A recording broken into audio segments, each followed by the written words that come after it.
الحمد لله الحمد لله نحمده ونستعينه ونستغفره ونستهده ونؤمن به ونتوكل عليه ونشكره ولا نكفره ونعوذ بالله من شرور أنفسنا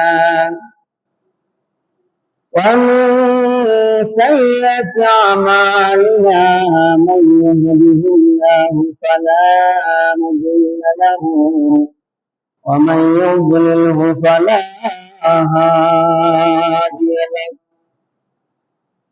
ونشهد أن لا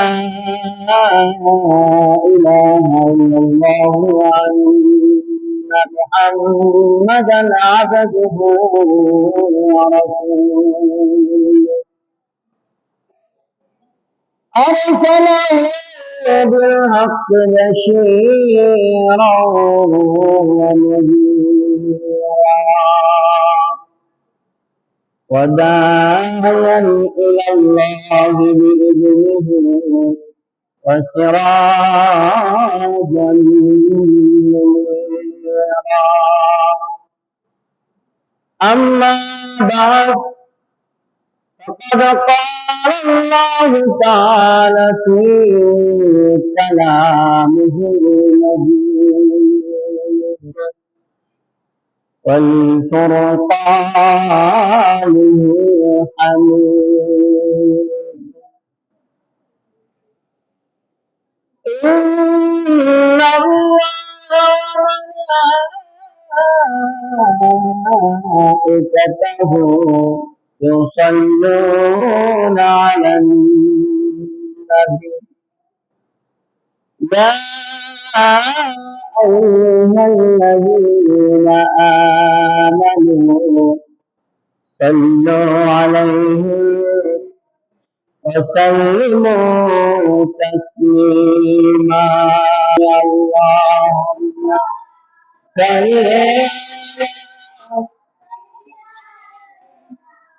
على محمد وعلى آله سيدنا مولانا نهيب الجهان مثال محمد جمال خدا ہے کمال محمد اللہم صلی على محمد وعلى آله مولانا محمد صلى الله عليه وسلم بلغ العلا بكماله كشف الدجى بجماله حسنت جميع خصاله صلوا عليه وآله الصلاة والسلام عليك يا رسول الله الصلاة والسلام عليك يا حبيب الله الصلاة والسلام عليك يا شافع المذنبين الصلاة والسلام عليك يا رحمة للعالمين محبت کو جنی کرے لا الہ الا اللہ لا الہ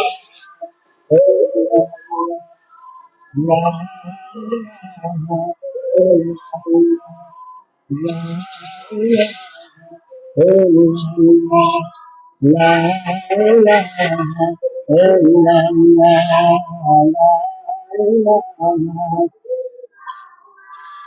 লা ইলাহা ইল্লাল্লাহ, লা ইলাহা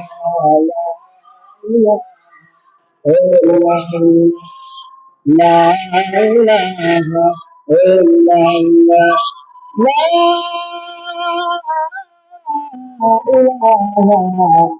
ইল্লাল্লাহু মুহাম্মাদুর রাসূলুল্লাহ সাল্লাল্লাহু আলাইহি ওয়াসাল্লাম। মুআজ্জাজ মুহতারাম, ওয়াজিবুল ইহতিরাম, হযরত উলামায়ে কেরাম,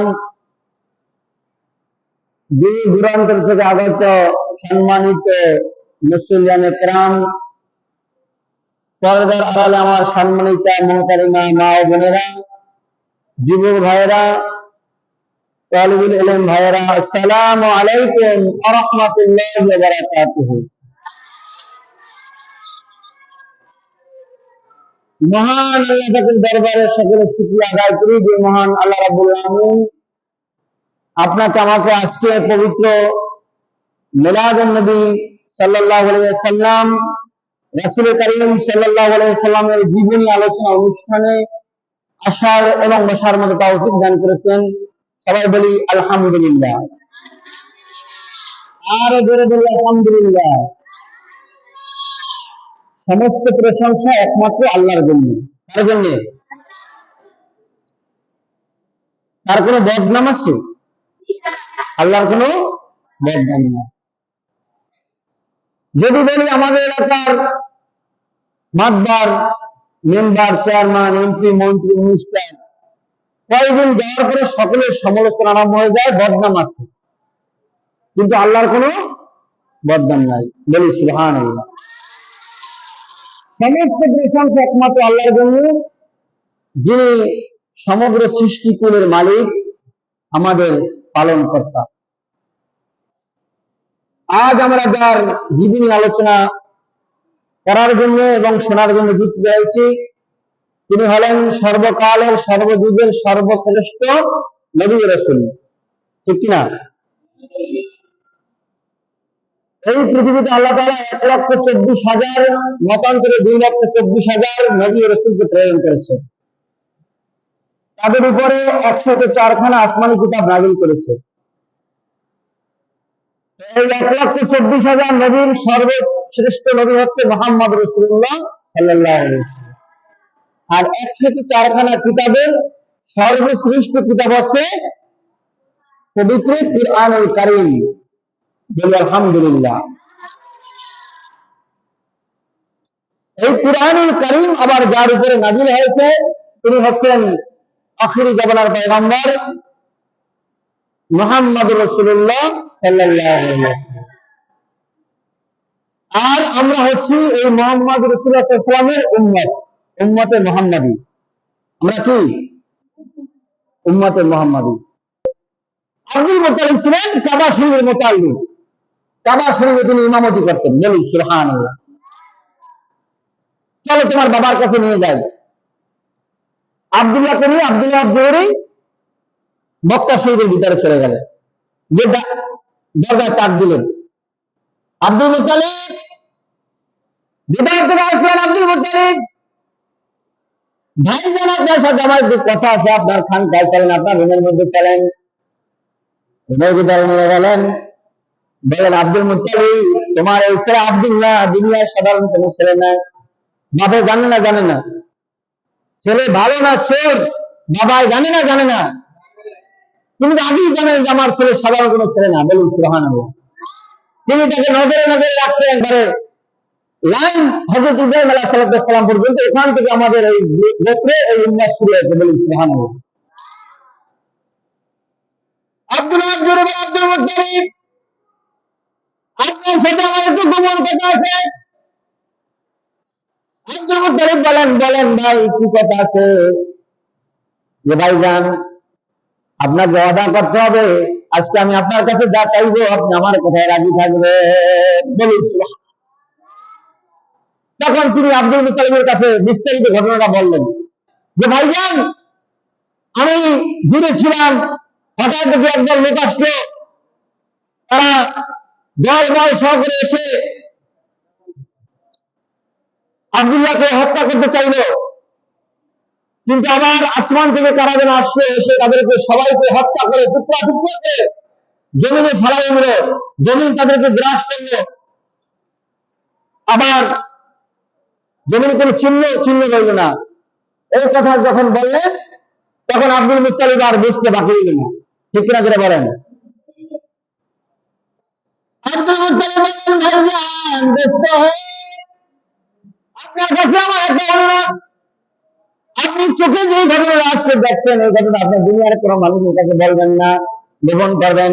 আব্দুল মুত্তালিব বলেন, ভাইজান তাহলে আমার একটা শর্ত আছে, আপনার ছেলে আব্দুল্লাহ, এই আব্দুল্লাহর সাথে আমার একটা সুন্দরী একটা মেয়ে আছে, আব্দুল্লাহর সাথে তাকে বিবাহ দিতে হবে। যে আমার আমি এই কথা গোপন রাখতে পারি, কিন্তু আব্দুল্লাহর সাথে আমার আমার একটা মেয়ে আছে আমিনা, সেই আমিনার সাথে তাকে বিবাহ দিতে হবে। বলেন সুবহানাল্লাহ। আব্দুল মুত্তালিব বললেন, ঠিক আছে, আপনার কথা আমি রাজি,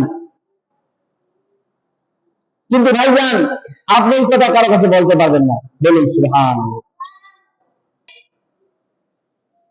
আমার বন্ধুগণ, আপনারা এভাবে ফিতনা করতে বলো, কেউ টাকাইনি বলা, যদি আমার কাজ না আমি কোনো সময় কেউ টাকাইনি বলি না, তারপরে সত্য একটা ঘটনা আপনাদেরকে বলবো। এটা বানান না ঘটনা, ঘটনা কি হাত বানান না, এটা আমার হাদিস কোরআনে নাই। এক লোকের মা বাবা মারা গেছে। কি মারা গেছে? মা বাপ মারছে। এখন ওই লোক যাকে এখন ভিক্ষা করে, ভিক্ষুক, তাকে বলতেছে, ভাইজান তুমি জানি ভিক্ষা করো, তাহলে কাজ করো, তুমি আজকে সারাদিন ভিক্ষা করে কি পাবা? 5 কেজি চাউল পাবো, কিছু টাকা পয়সা পাবো। তাই না, তোমার আজকে ভিক্ষা করা লাগবে না, তোমার 10 কেজি চাউল দিবি। কত কেজি? 10 কেজি চাউল দেবো, আর টাকাও তোমার 200 দিব। কিন্তু আমার সারাদিন আমার মা বাবার নামে তুমি নামাজ পড়বা। কি করবা? আমার মা বাবার নামে তুমি সারাদিন নামাজ পড়বা। ঠিক আছে, রাজি আমি। কারণ উনি ভিক্ষা করলে চাউল দেবে 10 কেজি, 5 কেজি। এখন মা বাবার নামে নামাজ পড়লে দেবে 10 কেজি, ভিক্ষা করে টাকা হবে 100, উনি দেবে 200। এটা ভালো করবা? ভালো তৈরি। এখন উনি নামাজ আরম্ভ করে দিয়েছে। নামাজের মধ্যে বলতেছে যে চাউল 10 সার দেয় না 5 সার দেয়, দেয় না না দেয়। নামাজের মধ্যে শুরু করে কি? চাউল 10 সার দেয় না 5 সার দেয়, দেয় না না দেয়। টাকা 100 দেয় না 200 দেয়, দেয় না না দেয়। এক নামাজের সূরা। এবং সারাদিন পড়ে দিয়ে সন্ধ্যার সময় বলতেছে যে আমার নামাজ পড়া শেষ, টাকা দেন, চাল দেন। এখন উনি বলতেছে, নামাজ পড়ছো তুমি, সবাই সে তোমার, আর চাল টাকা দেবো আমি, কে আমার কি পাগলে পাচ্ছি? তাই যে আমি আগে বুঝছি, এই জন্য আমিও উজু করি নাই। কি করে নাই? উজু করি আমি আগে বুঝি যে সারাদিন আমি নামাজ কালাম পড়াইয়া এবার শেষকালে আপনি আমার কইবেন যে নামাজ পড়ছো তুমি, সবাই সে তোমার, চাল দাম আমি দেবো কিনলে যান। তার মুসলিমরা অনেক সময় চিন্তা করে যে হুজুরেরা আমাদেরকে যতই ওয়াজ শুনতে চাও, যতই ঘটনা বলতে চাও, আমরাও উজুই করতাম না। আছে না নাই? এরকম আছে না নাই? আব্দুল্লাহ মারতে পারছে? আব্দুল্লাহ মারতে পারছে?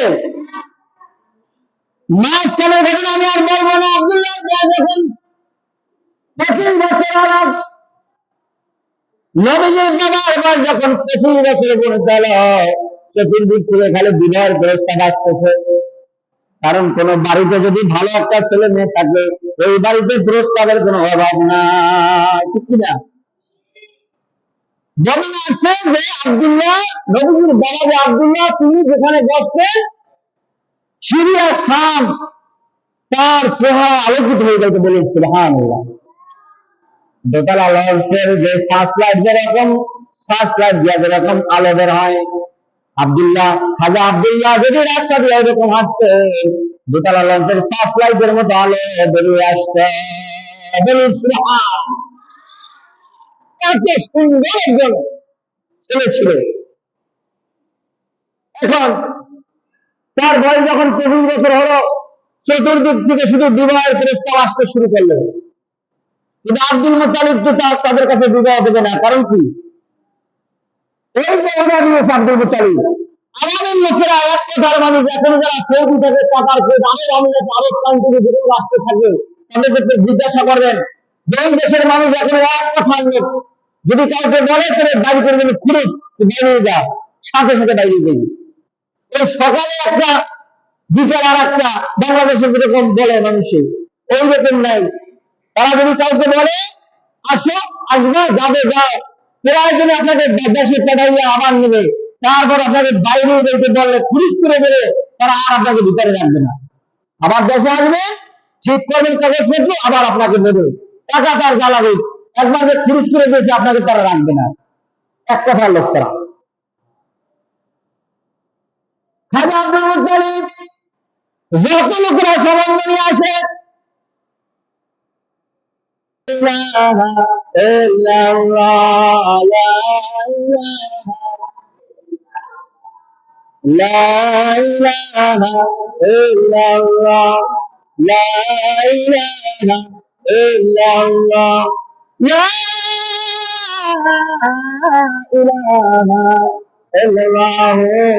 মুহাম্মাদুর রাসূলুল্লাহ সাল্লাল্লাহু আলাইহি ওয়াসাল্লাম। এখন খাজা আব্দুল্লাহর বয়স যখন 25 বছর হয়ে গেল, যখন বাড়ি থেকে সম্বন্ধ আসুক, যে গোত্র থেকে, যে গোষ্ঠী থেকে প্রস্তাব নিয়ে আসুক, খাজা আব্দুল মুত্তালিব বলে আমার ছেলের বয়স হয় না। আমার ছেলে কি? ছেলে বয়স হয় না। অর্থাৎ ওনার ছেলের জন্য যদি বিবাহ করাইবে, ওই মেয়ের বয়স হয় না, ছেলের বয়স হয় না, তাদের ঠিকঠাক হলে তারা ওকে বিবাহ দেবে, ওই মক্কা বিবাহ দেবে না। এই জন্য ছেলের বয়স হয় না। ঠিক কিনা? আমরা অনেক সময় ছেলে পছন্দ না হয় তা বলি কি বিয়ের বয়স হয়নি, আবার মেয়ে পছন্দ না বলি ছেলের বয়স হয় নাই, সময় হয় নাই, ছেলে বিবাহ দেওয়ার সময় হয় নাই। এরকম বলি কি বলি না বলেন? এখন খাজা আব্দুল মুত্তালিব তার পুত্রদেরকে, ছেলেদেরকে বলতেছে, বাবা এই ভিতরে অনেক ঘটনা আছে, এই ঘটনা আজকে বলা যাবে না, আমি টপ পয়েন্ট অর্থাৎ গুরুত্বপূর্ণ পয়েন্ট গুলো বলতেছি। খাজা আব্দুল মুত্তালিব বলতেছে, বাবা আমি তো বহুদিন পর্যন্ত বেড়াইতে যাই না, আমার বন্ধুর বাড়ি বেড়াইতে যাই না। আমি তো আমার বন্ধুর বাড়ি আছে আব্দুল্লাহ আব্দুল মদিনা, আমি তার বাড়ি বেড়াইতে যাবো। বলুন সুবহান। এটা যাবে বন্ধুর বন্ধুর বাড়ি বেড়াইতে যাবে, দোস্তের বাড়ি বেড়াইতে যাবে, সাথে নেবে করে আব্দুল্লাহ। ভালো কাজে কিন্তু বেশি মাতবার রাখতেন না, তাহলে কিন্তু হইবে না। কোন বিয়ে শাদীর মধ্যে যদি গ্রামে মানুষ সব রাজি করে এটা বিয়ে দেখতেন, তা বিয়ে কিন্তু হইবে না। আবার ঘরের পরিবারের সব রাজি করে দেওয়া হইবে না। কারণ যদি ছোটবেলা বিয়ে করান, তা বড় বেলার বউ মাইয়েটাকে পছন্দ করবে না, ভালো মাইয়েটাকে পছন্দ করবে না, কারণ ভালো হয় ভালোই দিবে। ঠিক কিনা? এই জন্য ভালো কামে বেশি মাতবার রাখতে নাই। এখন খাজা আব্দুল মুত্তালিব খাজা আব্দুল্লাহকে নিয়ে বন্ধুর বাড়ি রওনা করলো। পথ মাত্র 260 মাইল। বলুন সুবহান। এত মাইল, মাত্র 260 মাইল রাস্তা। ধরেন উনি বলে ঢাকা শহর, এখান থেকে কোথায়? এখান থেকে ঢাকা শহর, মক্কা থেকে মদিনা। তারা দুইজন মক্কা থেকে মদিনার উদ্দেশ্যে রওনা করলেন।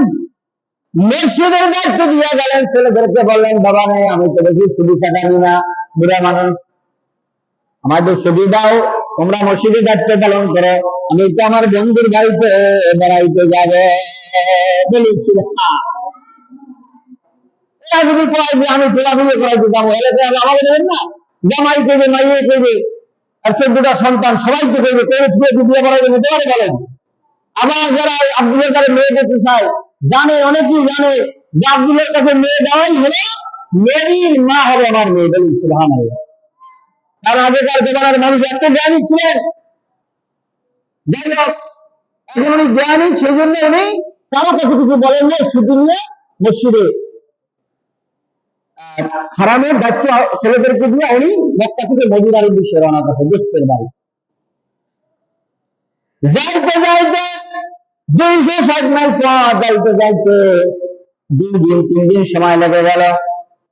বর্তমানে যেরকম ডিমান্ড দিয়া যে 3 ঘন্টার মধ্যে আপনি এক দেশ থেকে আর এক দেশে যাইবেন, এই সিস্টেম তো ছিল না, উল্টো করে তারা গেছে। যেদিন গেছে সেদিন যাইতে যেতে তাদের সন্ধ্যা হয়ে গেছে, রাত্রে হয়ে গেছে। তো আব্দুল ওয়াহাব জুহরি, রাসূলুল্লাহ নানা, তিনি ছিলেন স্বর্ণের ব্যবসায়ী, নাম ছিল আব্দুল ওয়াহাব। আর জুহরি তার উপরে, অর্থাৎ যারা স্বর্ণের ব্যবসা করে আপনারা জানেন তাদেরকে কি বলে? জুহরি বলে। একটু খেয়াল করবেন যে মক্কার যিনি শ্রেষ্ঠ নেতা তিনি হলেন রাসূলুল্লাহর দাদা, নবীর দাদা কিনা? মক্কার শ্রেষ্ঠ নেতা মানে মক্কার বাদশাহ ওই সময়ের কথা। আর মদিনার যিনি শ্রেষ্ঠ নেতা তিনি হলেন রাসূলুল্লাহর নানা। বলুন সুবহানাল্লাহ। এখন এই মদিনার যারা স্বর্ণের ব্যবসায়ী ছিলেন তারা সন্ধ্যার সময় করে মেহমান করত না, অর্থাৎ সন্ধ্যা দিয়ে দরজা আটকাই যেত, তাদের ডাকাতি করে। সেই জন্য ওরা যাইতে যেতে রাত্রে হয়ে গেছে, এখন ভিতর থেকে তো গেট আটকেন না, এখন ওই গেট দারোয়ানেরা ঢুকতে দেয় না। আমরা মক্কা থেকে আসছি, অনেক দূর থেকে আমরা আসছি, একটু বাড়ি এলাম আমার দোস্ত, দারোয়ান এলাও না, এই সন্ধ্যার সময় তো কোনো মেহমান এলাও করে না, রাত্রে মেহমান এলাও করে না, কানে নেয় না, শুননা যেন শুনে না। যদি একটা দোস্ত যদি ইয়াও যায় তাহলে সমস্যা আছে না নাই? আবার যদি না হইলে গায়ে পেয়ে গেলে তাহলে তো সমস্যা, এই জন্য ওই ভিন্ন হল না। আল্লাহ তুমি এখনো বারান্দার মধ্যে ঘোরাফেরা করতেছ, দুনিয়ার শ্রেষ্ঠ মেহমান তোমার দরজায় হাজির হয়ে গেছে।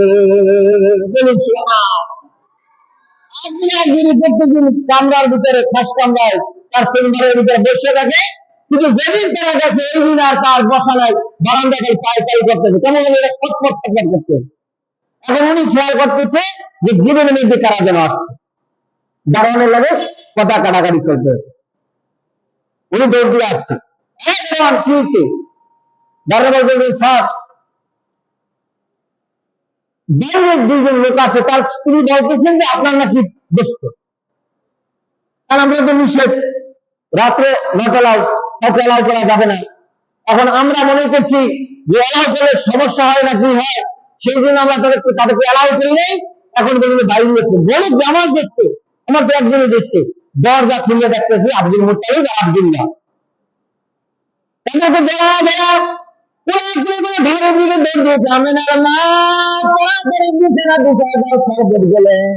দুনিয়ার শ্রেষ্ঠ মেহমান আমাদের বাড়িতে হাজির হয়ে গেছে।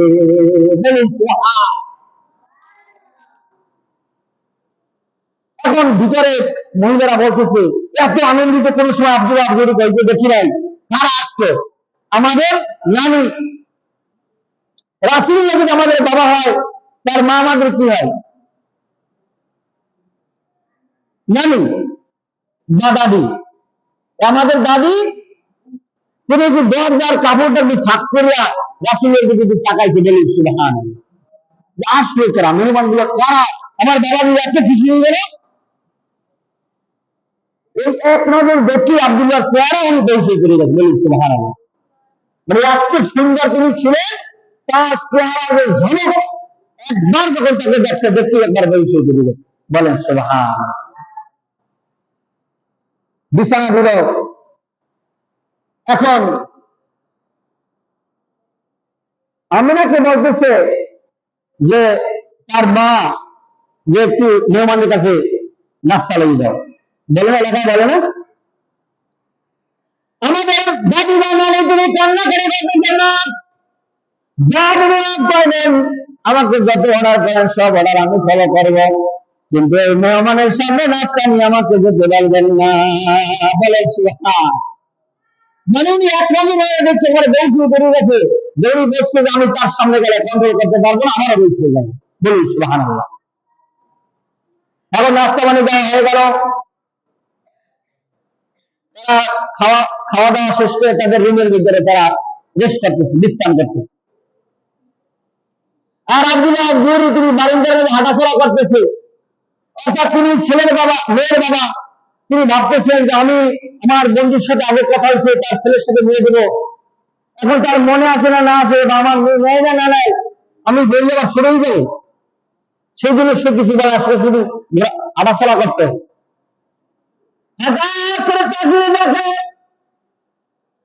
আব্দুল্লাহ ইবনে মুত্তালিব যেই রুমের মধ্যে শোয়া আছে, ওই রুমের দরজা দিয়া, ওই রুমের জানলা দিয়া এমন একটা সার্চ লাইটের আলো বেরিয়েছে, মনে হয় যেন সিরিয়া শাম আলো বেরিয়ে গেছে। তারা দুই বাপে, বাপে আর ছেলে ওই রুমের মধ্যে সে কথাবার্তা বলতেছে যে আব্দুল্লাহ, তোমার তো আনছি এই আব্দুল্লাহ দুই একটা মেয়ে আছে, এই মেয়ে তোমার সাথে বিবাহ দেওয়ার জন্য যে বলছেন, তোমার মনে আছে? আমার মনে আছে। এখন দেয় না না দেয়, আমি ছেলের বাবা, কুরাইশ বংশের লোক, কুরাইশ বংশের নেতা, কাবা শরীফের ইমান, আমাদের ইজ্জত আছে না? আমি যদি প্রস্তাব দিয়ে যদি আমার প্রস্তাব বিনয় করে দেয়, আমার কিন্তু মান সম্মান যাইবে, ঠিক কিনা?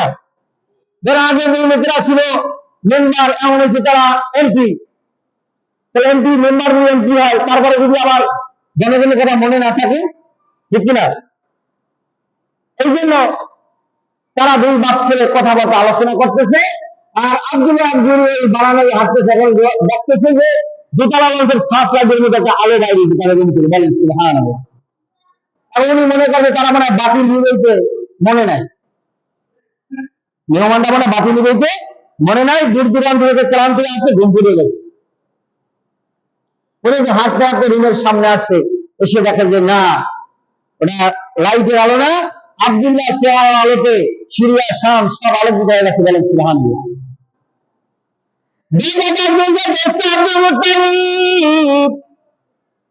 দরজাটা খোলেন, আপনার সাথে আমার কথা আছে। দরজা খুলে ভিতরে প্রবেশ করলেন, বলেন আব্দুল মুত্তালিব, যে কথা আপনার সাথে আমি বলতে চাই, জানি না আপনি আমার কথা রাখবেন কি রাখবেন না। আপনার মেয়ে, আমার মেয়ে আপনার আব্দুল্লাহর সাথে যে বিবাহের কথাটা ছিল, এই কথাটি আপনি ভুলে গেছেন, বলুন সুবহানাল্লাহ। আব্দুল মুত্তালিবটা না বুঝতে ভুলি নাই, ভুলে লিখে রাখতেন। তখন তারা দুইজনে কথাবার্তা বললেন যে তাহলে ঠিক আছে, আমি একটু যাই, আমার মেয়ের সাথে একটু আলোচনা করে আসি, বলেন সুবহানাল্লাহ। বিয়ার নিয়ম কি? যে ছেলে মেয়ের অনুমতি দিতে হবে, এটা সুন্নাত। আজকে কেন এখন নবীর জীবনে আলোচনা হবে, এখান থেকে আমাদের শিখতে হবে যে যদি কোনো ছেলে মেয়ে বিবাহ শাদী দেয়, এখানে রাসূলের নিয়ম আছে না নাই? কথা বলেন। এমন কোন কাজ নাই যে কাজের কোন নিয়ম রাসূল সাল্লাল্লাহু আলাইহি ওয়াসাল্লাম দেখে যান নাই, বলেন সুবহানাল্লাহ। ইসলামে এমন কোন প্রশ্ন নাই যেই প্রশ্নের উত্তর আল্লাহ তাআলা কোরআনের মধ্যে দেন নাই, বলেন সুবহানাল্লাহ। এখন আব্দুল্লাহ আব্দুরি বললেন যে ঠিক আছে, আমি আমার মেয়ের একটু অনুমতিতে নিয়ে আসি, দেখি মেয়ে রাজি আছে কিনা। আমি তো রাজি আছি। মেয়ের কাছে গেলেন, আর মেয়ের মার কাছে গেলেন, মেয়ের মা মেনে তোমাকে বিবাহ দেওয়ার জন্য আমি গত 20 বছর আগে আব্দুল মুত্তালিব আমার দোস্তের সাথে ওয়াদা দিয়েছিলাম, বলো মা তোমার এই বিবাহে মত আছে কিনা, বলুন সুবহানাল্লাহ। মা মেয়ে বাবা মনে করছে আমার মেয়ে মনে হয় রাজি না, সেই জন্য মেয়ে কান্দে। ছেলে এবং মেয়েকে যদি বিবাহে রাজি আছে না নাই, এইটা বুঝবেন কেমন? এটা আল্লাহ তাআলা তার হাবিবের মাধ্যমে আমাদেরকে জানাই দিয়েছেন, বলেন সুবহানাল্লাহ। আর সুকুতু নিসফুম মিনার রিজা, মনে রাখবেন যে চুপ থাকা হচ্ছে রাজির অর্ধেক লক্ষণ, বলুন সুবহানাল্লাহ। কেন যদি আমরা কোনো কিছু কাজ যদি দেখেন যে চুপচাপ আছে, তাহলে বলবেন যে চুরি করছে, যদি দেখেন চুপচাপ তাহলে চুরি করছে, মানে অর্ধেক হয়ে গেছে, অর্ধেক করে মুখ দিয়ে, অর্ধেক করে চুপ চুপটা। তাহলে বিবাহ শাদীর নিয়ম হলো কি, যদি দেখেন ছেলে চুপ করে আছে, তাহলে বলবেন অর্ধা রাজি, অর্ধা কি আমি যে কইব না ভাবির লাগে না, মাল লাগে না, খাবার লাগে, কইব আমি কইব না, রাজি আছে। আর যদি সান্নাত করে হচ্ছে বা কান্দন গেছে, তারা বলবেন কি রাজি না। তোমার কন্যার কোনো দরকার নাই, তুমি যদি রাজি না থাকে তাহলে তোমাকে বিবাহ দিব না। মা মেনা বলে না বাবা, আমি রাজি না, সেই জন্য কান্দি না, আমি ওই মেহমানের মধ্যে আমি যা দেখছি আপনারা তা দেখেন না। বলেন সে আজকে এক নজর দেখি কি সেটা উঠে গেছে। তার বাবাকে বুঝলেন যে না আমি রাজি হচ্ছি, বিবাহ শাদী হয়ে গেল। এখন পরের দিন সকালে আব্দুল মুত্তালিব বলতেছে রাত্রে তো বিবাহ শাদী হয়ে গেল, দিনটি ছিল শুক্রবার দিন। বলি সুবহানাল্লাহ। কোন দিন? শুক্রবার দিন। তাদের বাসর ঘর হলো। নূরে মোহাম্মদী যেই কথা গত দিনে আলোচনা করেছিলাম, ওই নূরে মোহাম্মদী আব্দুল মুত্তালিবের পেছানি থেকে আছে খাজা আব্দুল্লাহ পেছানিতে কপালে। খাজা আব্দুল্লাহ মেয়ের থেকে গেছে কোথায়? মা আমিনার ঘরে। বলি সুবহানাল্লাহ। রাসূল সাল্লাল্লাহু আলাইহি ওয়াসাল্লাম তার মায়ের উদরে পড়ে গেছে শুক্রবার দিন। কোন দিন? শুক্রবার দিন তিনি গিয়েছেন, সোমবার দিন তিনি দুনিয়া আগমন করেছেন। বলি সুবহানাল্লাহ। কারণ খাজা আব্দুল্লাহর যে সম্পদ ছিল আর সম্পদ শেষ। সম্পদ কি? খাজা আব্দুল্লাহ আলী নূরে মোহাম্মদী, নূরে মোহাম্মদী তার মায়ের উদরের দেশে আব্দুল্লাহর দাম শেষ। বলেন সুবহানাল্লাহ। আমার বন্ধুগণ, পরের দিন সকালে খাজা আব্দুল মুত্তালিব বলতেছে বাবা তোমার তো বিবাহ শাদী হয়েছে, তুমি নতুন বিবাহ শাদী করছো, তুমি দুই একদিন দাঁড়াও, আমি মসজিদ আসছিস, আমি মক্কা চলে যাই। উনি মক্কা চলে আসছে। তারা 2-3 দিন দাঁড়াইয়া শ্বশুর বাড়ি দাঁড়াইয়া, মনে রাখবেন যদি কোনো বাড়িতে মেহমান আসে 3 দিন দাঁড়ানো সুন্নাত। কতদিন? এখন আপনি কোনো হুজুর যে বুদ্ধি দিয়ে গেছেন, আমার কিন্তু গার্লফ্রেন্ড সব কাজ করা বুদ্ধি হুজুরে দিয়ে গেছে। মেহমান আসলে কয়দিন সুন্নাত? 3 দিন। কেন?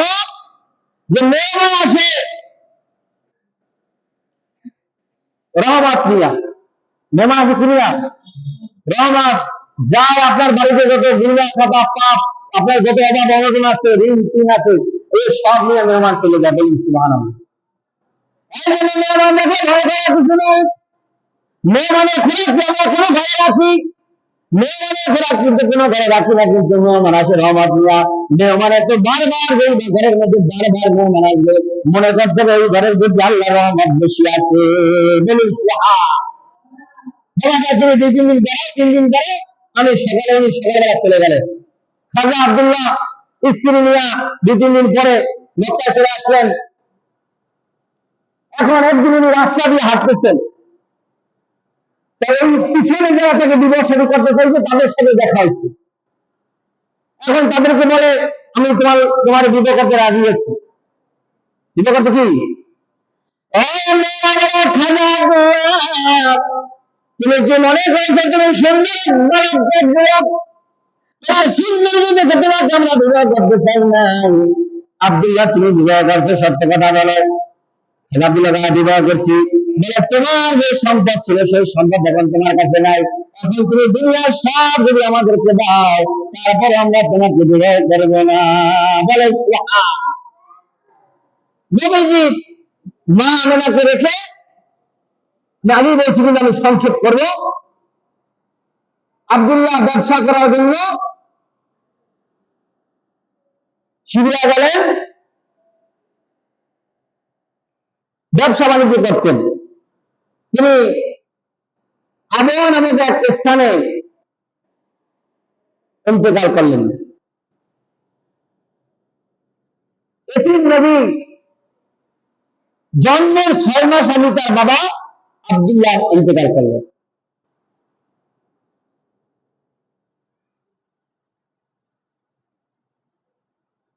জন্মের 6 মাস আগে যদি বাবা ইন্তেকাল করে, আমাদের দেশে দেখছেন না, যদি কোনো শিশু সন্তান দেখে বাবা মারা যায়, যত ধনী হোক তারপর ওই সন্তানের কিন্তু একটু কষ্টে থাকতে গিয়ে যায়, ঠিক কিনা? আব্দুল্লাহ ইন্তেকাল করার পরে এখন আমিনাকে চিন্তিত হয়ে গেলেন। কি হয়ে গেলেন? চিন্তিত হয়ে গেলেন। আপনার চিন্তার কোনো কারণ নাই, টেনশনের কোনো কারণ নাই, সাবধান হয়ে যান। আপনার গর্ভে যিনি আছেন দুনিয়ার সাধারণ কোনো মানুষ না, তিনি হলেন মুহাম্মদ রাসূলুল্লাহ সাল্লাল্লাহু আলাইহি ওয়াসাল্লাম। বলুন সুবহানাল্লাহ। তিনি দুনিয়ার সাধারণ কোনো মানুষ না, তিনি হচ্ছেন আখিরি জামানার নবী, আখিরি জামানার পয়গম্বর মুহাম্মদুর রাসূলুল্লাহ সাল্লাল্লাহু আলাইহি ওয়াসাল্লাম। বলুন সুবহানাল্লাহ। আমি একদিন স্বপ্ন দেখলাম, আমার উদর থেকে একটা আলো বেরোলাম, আলোটি বেরোয় সিরিয়া, শাম, তুরস্ক সব আলোকিত করে দিল। বলুন সুবহানাল্লাহ। নবীজি দুনিয়ায় আসার আগে সাধারণ মানুষের যে গর্ব হয় না, যেরকম আলামত দেখা যায়, রাসূলুল্লাহর মায়ের এইরকম কোনো আলামত দেখা যায় না। বলুন সুবহানাল্লাহ। কারণ তার বাবাকে দুনিয়ায় কাফের আসতে দিতে চায় না, রাসূলুল্লাহকে কিন্তু আসতে দেওয়ার কোনো প্রশ্ন আসে না। তার মার যে গর্ব হয়েছে এইটা পর্যন্ত কোনো আশেপাশের মানুষকে আল্লাহ বসতে দেয় না। বলেন সুবহানাল্লাহ। আমার বন্ধুগণ, নবীজি যেদিন জন্মগ্রহণ করবেন